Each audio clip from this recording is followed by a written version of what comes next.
अशाच एक पत्रकार आहेत. त्या सुप्रसिद्ध आहेत की कुप्रसिद्ध आहेत मला माहित नाही. पण आज तकच्या पत्रकार आहेत. पत्रकार म्हणण्यापेक्षा अँकर आहेत असं म्हणा. कारण पत्रकार वेगळा असतो. पत्रकार अ, प्रश्नाच्या पोटात शिरून तो लोकांपर्यंत पोहोचवतो. या ओरडण्याचं काम करतात अर्णव गोस्वामी सारखंच. अंजना ओम काश्यप या अडचणीत आल्या. कशामुळे अडचणीत आल्या? कॉक्रोच जनता पार्टीमुळे अडचणीत आल्या नाही. कॉक्रोच जनता पार्टीचा पार्टीचं जे काही वादळ आहे ते अजून सुरू व्हायचं होतं. 4-5 दिवसापासून 10 दिवसापासून त्याची चर्चा आहे. पण त्या वादळामुळे त्या अडचणीत आल्या नाही. त्या अडचणीत आल्या त्या नीट परीक्षेच्या पेपर फुटीमुळे भडकलेल्या विद्यार्थ्यांची बाजू त्यांनी न घेतल्यामुळे. केवळ नीट नाही, नीटचे 22 लाख विद्यार्थी, सीबीएसईचे असेच काही लाखो विद्यार्थी, त्यानंतर इतर 2 परीक्षांचे लाखो विद्यार्थी, एकूण 50 लाखावर हे विद्यार्थी आहेत. यांचा प्रश्न मांडावा असं आजतकला वाटलं नाही, इंडिया टुडेला वाटलं नाही, एकाही गोदी मीडिया चॅनलला वाटलं नाही. मी इंडिया टीव्ही वगैरेची नावच घेत नाहीत, कारण इंडिया टीव्ही हे भाजपचे अधिकृत गुलाम आहेत. रजत शर्मा हा केवळ भाजपचा नव्हे तर आपल्या विद्यार्थी दशेपासून अभाविपचा माणूस आहे. त्यामुळे त्यांच्याकडून माझी काही अपेक्षा नाही. पण जे आपल्याला इंडिपेंडंट म्हणवतात, जे असं म्हणतात की आमची न्यूजरूम डेमोक्रेटिक आहे, त्यांनी सुद्धा या प्रश्नावर पुरेसा फोकस ठेवला नाही हे लक्षात घ्या. उलट या अंजना ओम काश्यप आहेत, ज्या स्वतःला सुपरस्टार समजतात, त्या नीट परीक्षेसाठी क्लासेस घेणाऱ्या, सीबीएसई साठी क्लासेस घेणाऱ्या शिक्षकांवर तुटून पडल्या. का तुटून पडल्या शिक्षकांवर?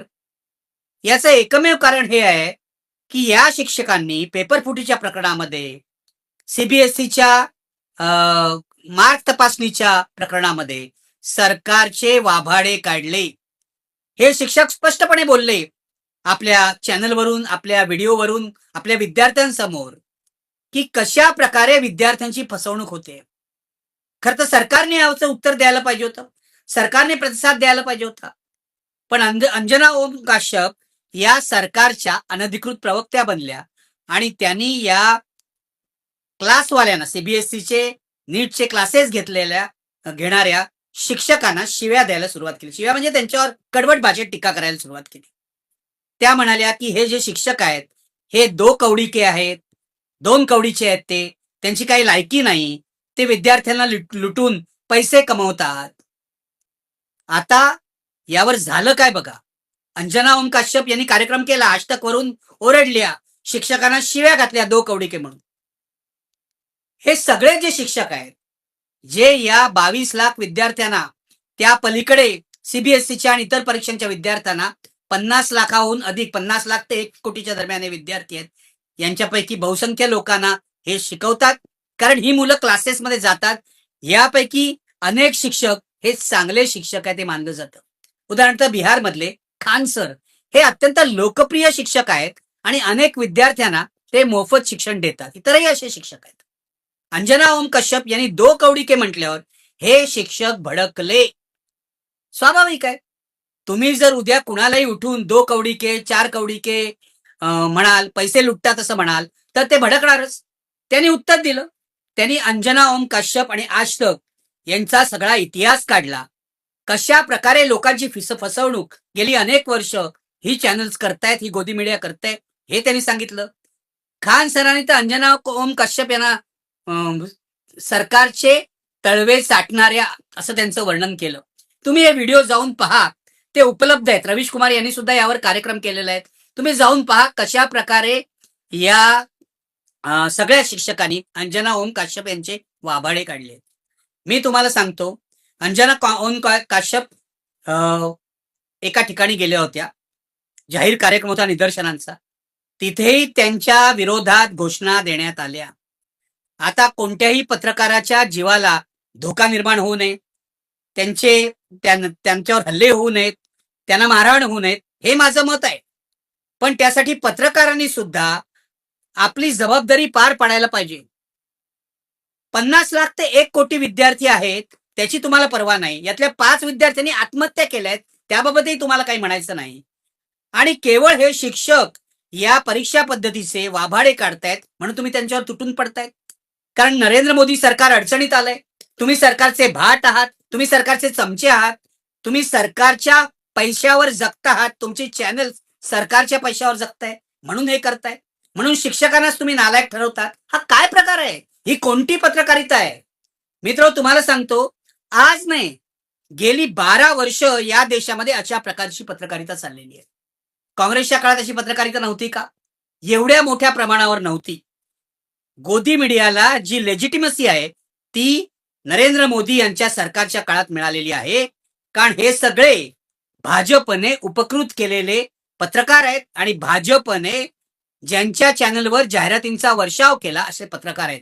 म्हणून जेव्हा जेव्हा सरकार विरोधी आवाज उठतो तेव्हा तेव्हा हे धावून येतात आणि आंदोलनकर्त्या, मग ते शेतकरी असोत की विद्यार्थी, त्यांच्या विरुद्ध हे लोक मोहीम चालवतात. अनेक वेळा गेल्या 12 वर्षात ही मोहीम झालेली आहे. जेव्हा नोटबंदी झाली त्या नोटबंदीवर टीका करणाऱ्यांविरुद्ध या आजतक चॅनलने मोठं कॅम्पेन चालवलं होतं. असंही पसरवलं की ज्या नोटा आहेत त्याच्यामध्ये चिप बसवलेली आहे वगैरे, असा भंपकपणा त्यांनी केला. शेतकऱ्यांचं आंदोलन झालं. शेतकऱ्यांच्या आंदोलनाच्या वेळेला गोळीबार झाला. एक शेतकरी मेला, दगावला अशी बातमी आली. तिला महत्व न देता आपल्या चॅनलमध्ये म्हणजे इंडिया टुडे चॅनलमध्ये ज्येष्ठ पत्रकार राजदीप सरदेसाई अँकरिंग करतात. लोकप्रिय अँकर आहेत, ते सेक्युलर आहेत.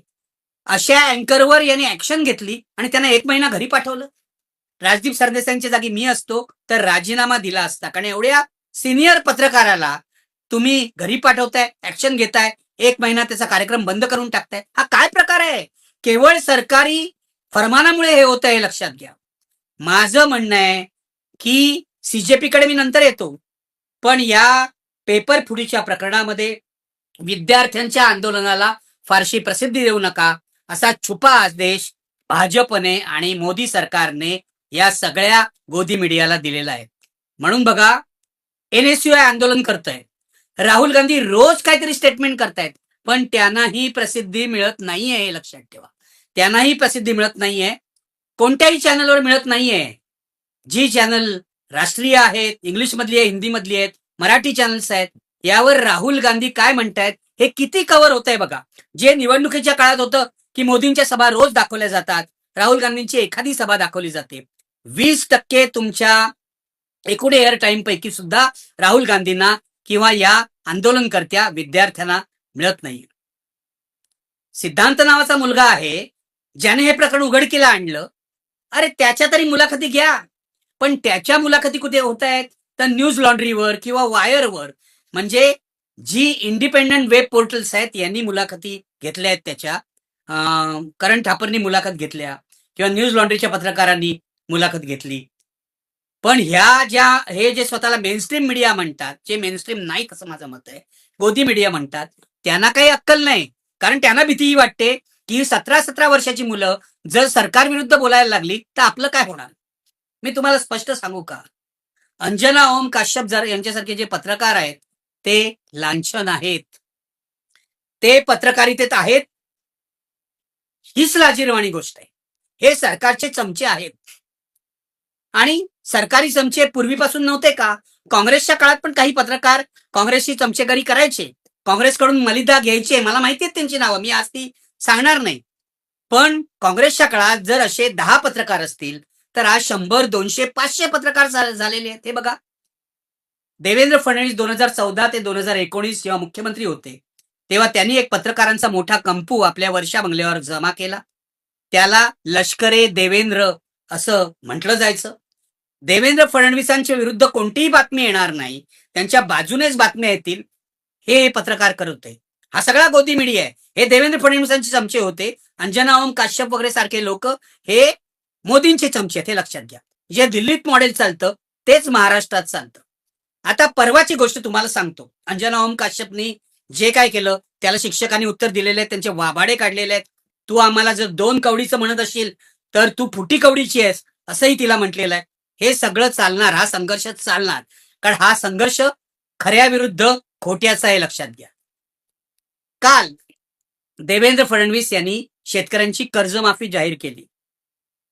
कर्जमाफी जाहीर केली. किती शेतकऱ्यांना? 36 लाख कोटी आम्ही काय देतो वगैरे असं जाहीर केलं. पण त्यानंतर शेतकरी नेते जे आहेत अजित नवलेंसारखे हे माध्यमांपुढे आले आणि त्यांनी या सरकारचे वाभाडे काढले, वस्त्रहरण केले या सरकारचं. याचं कारण जेवढ्या शेतकऱ्यांना ही कर्जमाफी मिळणार असं सरकार सांगतंय तेवढ्या शेतकऱ्यांना ही मिळणारच नाहीये. हे दादांत फसवणूक करणारं सरकार आहे. देवेंद्र फडणवीस यांना काही नंबर द्यायचा असेल तर मी 420 हा नंबर देईन. पूर्वी कलम 420 हे फसवणुकीचं कलम होतं, हे लक्षात घ्या. त्यामुळे हे 420 गिरी करणारं सरकार आहे. तुम्ही शेतकऱ्यांना जाहीर करता कर्जमाफी देण्याचं, काहीतरी रंगसफेदी करता, अधिकारी संगनमत करतात तुमच्याशी आणि थोड्या शेतकऱ्यांच्या तोंडावर 50,000 रुपये फेकता तुम्ही आणि सांगता आम्ही 2 लाखाची कर्जमाफी केली म्हणून. फक्त अजित नवले बोललेले नाहीयेत. ॲग्रोवन या चॅनलवरून, ॲग्रोवन या वृत्तपत्राचे वेब पोर्टल आहे, त्याच्यावरून सुद्धा ही माहिती आलेली आहे कशा प्रकारे मुख्यमंत्र्यांनी फसवणूक केलेली.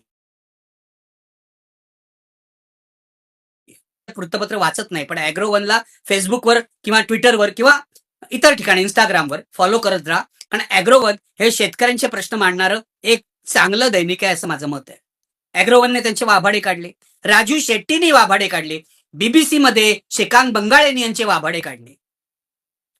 गोदी मीडिया काय करते तुम्ही बघितलेत? एबीपी माझा असेल, मुंबई तक असेल, यांच्यावर निघाले का? शेतकऱ्यांना जी कर्जमाफी मिळाली याबद्दल एक शब्दाने बोलले का हे लोक? त्यांचे वाभाडे काढले का? अजित नवलेंच्या मुलाखती कुणी घेतल्या? अजित नवलेंची मुलाखत ॲग्रोवनने घेतली, अजित नवलेंची मुलाखत प्रशांत कदम यांनी घेतली, अजित नवलेंच्या मुलाखती महाराष्ट्र टाइम्स किंवा लोकसत्ता किंवा इंडिया टुडे यांनी घेतल्या नाहीत.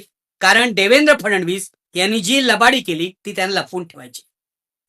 असला हा मीडिया आहे, गोदी मीडिया. आणखीन एक तुम्हाला अलीकडचंच उदाहरण सांगतो. सुधीर चौधरी नावाचे एक बदमाश पत्रकार आहेत, मी जबाबदारीने बोलतोय बदमाश पत्रकार. ते सध्या दूरदर्शनवर आहे. दूरदर्शनने म्हणे त्यांना वर्षाला 15 कोटी रुपये पगार दिलेला आहे. 15 कोटी असेल, 10 कोटी असेल, 11 कोटी असेल. हा पगार मोदींच्या खिशातून जात नाही, हा पगार अमित शहाच्या खिशातून जात नाही, हा पगार करदात्यांच्या म्हणजे आपल्या खिशातून जातो. हे जे आहे सुधीर चौधरी यांचा इतिहास काय आहे हे लक्षात घ्या. फसवणुकीच्या आरोपावरून नवीन जिंदालने त्यांना तुरुंगात पाठवलं होतं. एका बिल्डर विषयी मागे बातमी दिली म्हणून त्यांना एका महिलेला मार खावा लागला चुकीची बातमी दिल्यामुळे. यांनी चुकीची बातमी दिली म्हणून त्या महिलेला मार खावा लागला आणि त्या महिलेची बदनामी झाली. म्हणून शेवटी या सुधीर चौधरींवर कारवाई करावी लागली. आज तक मध्ये असताना त्यांनी काय उपद्व्याप केले अलीकडेच उघडकीला आलेले आहेत. त्याने एक कार्यक्रम केला, त्यांच्या कार्यक्रमाचं नाव होतं ब्लॅक अँड व्हाईट. माझं तर म्हणणं आहे ब्लॅक अँड ब्लॅक असंच नाव असायला पाहिजे. तोंड काळं करणारा हा कार्यक्रम आहे. ताजमहाल हा कसा ताजमहाल नसून, ताजमहालचा सगळा इतिहास मुघल साम्राज्यातला खोटा असून ताजमहाल हा तेजो महाल आहे असं त्यांनी कार्यक्रम केला. आता हे काही नवीन नाही, मराठी लोकांचं नवीन नाही, कारण पुन्हा ओक गेली अनेक वर्ष हा मूर्खपणा करतायत. हे मांडत आलेले आहेत की ताजमहाल हे शिवमंदिर होतं, ते तेजो महाल होतं, ते ताजमहाल झाला. हे दादांत खोटं आहे सगळं. यावर एक हल्लीकडे सिनेमाही आला. पण या सगळ्या माहितीवर आधारित आज तकवर कार्यक्रम केला या सुधीर चौधरींनी. या कार्यक्रमाच्या विरोधात NBA कडे म्हणजे नॅशनल ब्रॉडकास्टर्स असोसिएशन कडे रितसर तक्रार करण्यात आली. एका प्रेक्षकांनी केली. त्या प्रेक्षकांनी हेही दाखवून दिलं की ही जी सगळी माहिती आहे ताजमहाल नसून तेजो महाल आहे ही एकतर्फी आहे, ही खोटी आहे असं फॅक्ट चेक खुद्द इंडिया टुडेनीच केलं होतं. मग मला प्रश्न विचारायचा आहे, इंडिया टुडेच्याच आज तक या चॅनलवर अशा खोट्या माहितीच्या आधारे कार्यक्रम कसा काय केला जातो? या सुधीर चौधरी सारख्या भुरट्या पत्रकारावर कुणाची नजर नसते का? आज ते दूरदर्शनमध्ये गेलेले, आपला पैसा लुटायला गेलेले आहेत हे लक्षात घ्या. 15 कोटी रुपये पगार त्यांना आपल्या पैशातून मिळतोय. या पत्रकाराला तर पत्रकारितेतून बाहेर काढलं पाहिजे, इतका तो बदमाश आहे. तो असा कार्यक्रम करतो आणि इंडिया टुडेचे संपादक मालक कोणताही खुलासा करत नाहीत. काय गप्प बसतात? NBA समोर येऊन सांगायला नको आमची चूक झाली म्हणून? मला हे विचारायचं आहे. म्हणून मी मगाशी सांगितलं तुम्हाला, इंडिया टीव्ही जो आहे रजत शर्मांचा, हा पूर्णपणे मोदींच्या अधिकृत अनधिकृत मालकीचा टीव्ही आहे, अमित शहाच्या अधिकृत अनधिकृत मालकीचा टीव्ही आहे. त्याच्याबद्दल मला बोलायचंच नाही. सुदर्शन चॅनल बद्दल मला बोलायचं नाही. मी इंडिया टुडे बद्दल हे बोलतोय आणि तुमच्या लक्षात आणून देतोय. याचं कारण इंडिया टुडे स्वतःला स्वतंत्र पत्रकार असं म्हणवतं. इंडिया टुडेचे मालक अरुण पुरी हे काय खेळ खेळतात? पूर्वीपासून त्यांनी हा खेळ खेळलेला आहे. सर्व प्रकारचे पत्रकार आपल्या पदरी बाळगायचे. एक भाजपवाला असेल, पूर्वी राहुल कंवल होते, ते भाजपची चमचेगिरी करायचे. एक राजदीप सरदेसाईंसारखा सेक्युलर माणूस असेल आणि एक आणखीन कोणी असेल, एक दलितांची बाजू घेणारा, एक मुसलमानांची बाजू घेणारा, असे सर्व प्रकारचे पत्रकार आपल्या पदरी बाळगायचे आणि मग लोकांना सांगायचं, बघा आमची न्यूजरूम कशी डेमोक्रॅटिक आहे. अरे पण तुमची भूमिका काय आहे? तुम्ही लबाडी करताय. तुम्ही हा न्यूजचा एक मॉल उघडलेला आहे. सर्व प्रकारच्या न्यूज आमच्याकडे मिळतील, खऱ्या खोट्या न्यूज आमच्याकडे मिळतील. हा काय प्रकार आहे? हा संधीसाधूपणा आहे? ही लाजिरवाणी गोष्ट आहे? मला असं वाटतं इंडिया टुडे सारखे जी गोदी मीडिया आहे हे जास्त धोकादायक आहे. आजतक जे करतंय त्यामुळे देशामध्ये धर्मांधतेचं वातावरण पसरतं. कारण यांनी गेल्या 12 वर्षात मुख्य प्रश्नांवर लक्ष देण्याऐवजी हिंदू मुस्लिम दंगे आणि असल्याच प्रश्नावर, भावनिक प्रश्नावर, लव जिहाद वगैरे यावर लक्ष दिलेलं आहे. तेव्हा खान सरांनी जर अंजना ओम कश्यपचे वाभाडे काढले असतील तर मला तरी त्यात गैर वाटत नाही. मी खान सरांना धन्यवाद देतो, 100% धन्यवाद देतो. असेच वाभाडे या लोकांचे काढायला हवेत जे चुकीची माहिती प्रसारित करतायत पत्रकार म्हणून. मी मागेही तुम्हाला आवाहन केलं होतं की कृपया गोदी मीडिया पाहू नका. रवीश कुमारने पण हे आवाहन केलं होतं. गोदी मीडिया जो कोणी आहे, mainstream media, times of India पासून, इंडिया टुडे पासून सगळी बड्या मालकांचा जो मीडिया आहे, जो मोदींच्या खिशात आहे, जो मोदींची चमचेगिरी करतोय, जो 5 विद्यार्थ्यांनी आत्महत्या केली तरी आवाज उठवायला तयार नाही, अशा मीडियावर बहिष्कार टाका. मी पुन्हा हे आवाहन करतोय, बघू नका. जो खऱ्या अर्थाने स्वतंत्र मीडिया आहे, उदाहरणार्थ रवीश कुमारचं चॅनल आहे, हे माझं चॅनल आहे, निखिल वागळे ओरिजिनल, प्रशांत कदमचं चॅनल आहे, हे बघत जा तुम्ही. बीबीसी आहे, बीबीसी अजून जरी स्वतंत्र आहे, त्यांच्यावर भारतात दबाव आहे, पण तरी सुद्धा माझ्या मते ते अजून स्वतंत्र आहे. वायर आहे, हे बघत जा. तुम्हाला बातम्यांसाठी आता times of India, Maharashtra times, Loksatta या बड्या पेपरकडे पाहायची गरज नाही किंवा टेलिव्हिजन चॅनलकडे जायची गरज नाही. टेलिव्हिजन चॅनलचा प्रेक्षक वर्ग गेल्या 10 वर्षात घटत चाललेला आहे, कमी होत चाललेला आहे. याचं कारण काय मी तुम्हाला सांगतो. याचं कारण त्यांची कोणतीही विश्वासार्हता उरलेली नाही. अंजना ओम कश्यप सारखे किंवा अर्णव गोस्वामी सारखे अँकर्स असतील तर या चॅनलला काहीही क्रेडिबिलिटी असणार नाही. लोक त्यावर विश्वास टाकणार नाहीत, हे लक्षात घ्या.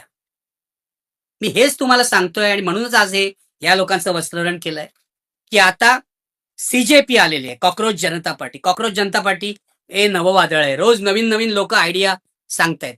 मी एक मुलाखत दिली आहे बीबीसीला, ती जरूर पहा. त्यामध्ये कॉक्रोच जनता पार्टी काय आहे हे मी सांगितलेलं आहे. आपल्या व्हिडिओमधून सुद्धा रोज सांगतोय मी. अभिजित दिपके आणि त्यांचे जे सहकारी आहेत त्यांच्याशी माझा संपर्क आहे. काल 3 प्रवक्ते नेमण्यात आले, हे कालही सांगितलं. हे तिन्ही तरुण प्रवक्ते जे आहेत ते उच्च शिक्षित आहेत. यातला सौरव दास हा जो पत्रकार प्रवक्ता आहे तो कायदा कव्हर करतो आणि कायद्याच्या क्षेत्रातल्या जो भानगडी आहे, ज्या भ्रष्टाचार आहे तो रोज उघडकीला आणतो. तुम्ही ट्विटरवर जाऊन बघा, फेसबुकवर जाऊन बघा, इंस्टाग्रामवर जाऊन बघा. हे तिन्ही प्रवक्ते उच्च शिक्षित आहेत. पण आता झालंय काय, या कॉक्रोच जनता पार्टीची कोंडी कशी करायची हा प्रयत्न सुरू झालाय. सरकारकडून तर कोंडी होतेच आहे. त्यांचे सोशल मीडिया अकाउंट्स बंद करण्यात आलेले आहेत, त्यावर बंधनं घालण्यात आलेली आहेत वगैरे वगैरे. दुसऱ्या बाजूला कॉक्रोच जनता पार्टीचं 6 जूनचं आंदोलन अयशस्वी व्हावं म्हणून कंड्या पिकवल्या जातात. या कंड्या भाजपकडून पिकवल्या जातात, या कंड्या काँग्रेसकडून पिकवल्या जात आहेत, या कंड्या आणखीन कोणाकडून पिकवल्या जात आहेत, संघ, रासव संघ वगैरे लोकांकडून. आज एक बातमी आली, रासव संघाने कॉक्रोच जनता पार्टीच्या आंदोलनाला पाठिंबा दिला. जर राष्ट्रीय स्वयंसेवक संघाने या झुरळांच्या आंदोलनाला पाठिंबा दिला असेल तर माझा प्रश्न असा आहे की ही निव्वळ रबाडी आहे. याचं कारण तुमचंच सरकार आहे ना. हे मोदी सरकार कुणाचं आहे? हे मोदी सरकार मोहन भागवतांना आदर्श मानतं ना. मोहन भागवत हे संघाचे सरसंघ चालक आहेत. मग तुम्हाला कशाला कॉक्रोच जनता पार्टीला पाठिंबा द्यावा लागतंय? तुमचं मोदी ऐकत नाहीत का? मोदी ऐकेनासे झाले का? मोदींना तुम्हाला काढून टाकायचं आहे का? धर्मेंद्र प्रधानचा राजीनामा घ्यावा असं संघाचं मत आहे का? मुळात ही बातमी खरी की खोटी आपल्याला माहित नाही. ट्विटरवर ही बातमी आली आहे की संघाच्या अमुक अमुक प्रवक्त्यांनी सांगितलं की कॉक्रोच जनता पार्टी हे तरुणांचं आंदोलन, त्याला आमचा पाठिंबा आहे. मी कॉक्रोच जनता पार्टीच्या लोकांना पण सांगेन, सावध राहा. अण्णा आंदोलनात संघवाले असेच घुसले आणि त्यांनी फायदा घेतला. पण माझं असं म्हणणं आहे, विरोधी पक्षाच्या लोकांना पण कळायला पाहिजे संघ काय राजकारण खेळतोय. तुम्हाला कोणी थांबवलंय तरुणांच्या आंदोलनाला पाठिंबा देण्यापासून? माझं इतकंच म्हणणं आहे, मीडियामध्ये जो जो बरा माणूस आहे, गोदी मीडिया नाही, मीडियामध्ये जो जो स्वतंत्र बुद्धीचा माणूस आहे, त्याने हे आंदोलन पडताळून घ्यावं. आंधळेपणाने विश्वास ठेवू नये. हे तरुणांचं आंदोलन आहे. आज तरी हे कुणाचं तरी कारस्थान आहे असं दिसत नाही, अशी माहिती नाही. काही लोक काँग्रेसच्या पेरोलवर असलेले या आंदोलनाची बदनामी करण्याचा प्रयत्न करतायत. दुसऱ्या बाजूला भाजपच्या पेरोल असलेली पत्रकार या आंदोलनाबद्दल वेगवेगळ्या बातम्या पसरवतायत, अफवा पसरवतायत. माझं म्हणणं या सगळ्याकडे दुर्लक्ष करा आणि जे स्वतंत्र पत्रकार आहेत रवीश कुमार सारखे यांचं ऐकत जा. रवीश कुमार काय म्हणतोय, किंवा योगेंद्र यादव यांनी 29 मेच्या इंडियन एक्सप्रेसमध्ये या कॉक्रोच जनता पार्टीबद्दल लेख लिहिलेला आहे. सोनम वांगचुकनं काही अक्कल नाहीये का पाठिंबा देताना? त्यांनी काही विचार केला नाहीये का? प्रकाश राज हा जो ऍक्टर आहे दक्षिणेतला, त्यांनी सुद्धा आज पाठिंबा दिलेला आहे. प्रशांत भूषण यांनी पाठिंबा दिला आहे. सुप्रीम कोर्टातले वकील आहेत संजय हेगडे यांनी सुद्धा पाठिंबा दिलेला आहे. आपले विश्वंभर चौधरी दिल्लीला जाणार आहेत. माझं म्हणणं आहे, गोदी मीडिया जो काय प्रचार करतोय, पुढच्या काही दिवसात जो काही प्रचार करेल, कॉक्रोच जनता पार्टीमध्ये गोंधळ माजवण्याचा प्रयत्न केला जाईल गोदी मीडिया कडून. कारण तशा गुप्त इन्स्ट्रक्शन्स, सूचना सरकारकडून आल्या आहेत ही माझी माहिती आहे. कॉक्रोच जनता पार्टीला फारसं महत्व देऊ नका. कॉक्रोच जनता पार्टी मध्ये फूट पडेल असे प्रयत्न करा. असं सगळं ठरवलं जात आहे आणि हे राजकारण आहे, हे होणार. हे पूर्वी सुद्धा झालेलं आहे. जेव्हा जेव्हा आंदोलन झालं, शेतकऱ्यांचं आंदोलन, त्यामध्ये फूट पाडण्याचा प्रयत्न झाला. त्याआधी अण्णा हजारेंचं आंदोलन, त्यामध्ये फूट पाडण्याचा प्रयत्न झाला. तुम्ही बघा, जे भारतीय कुस्तीपटूंनी सुद्धा आंदोलन केलं भाजपच्या खासदाराच्या विरोधात, त्यांनी विनयभंग केला म्हणून, त्याच्यामध्येही फूट पाडण्याचा प्रयत्न झाला. त्यामुळे गोदी मीडियाशी संगनमत करून फूट पाडण्याचा हा प्रयत्न होईल. तेव्हा कृपया सावध रहा, एवढीच माझी कळकळीची विनंती आहे. गोदी मीडियावर बहिष्कार टाका. स्वतंत्र माध्यम जी आहेत त्यांना पाठिंबा द्या. खरी बातमी मी तुम्हाला देईन, रवीश कुमार तुम्हाला देईल, प्रशांत कदम तुम्हाला देईल. त्यांची चॅनल्स बघत राहा, एवढीच मी तुम्हाला विनंती करतो. चुकीच्या मार्गाला जाऊ नका, वेडावाकडा विचार करू नका.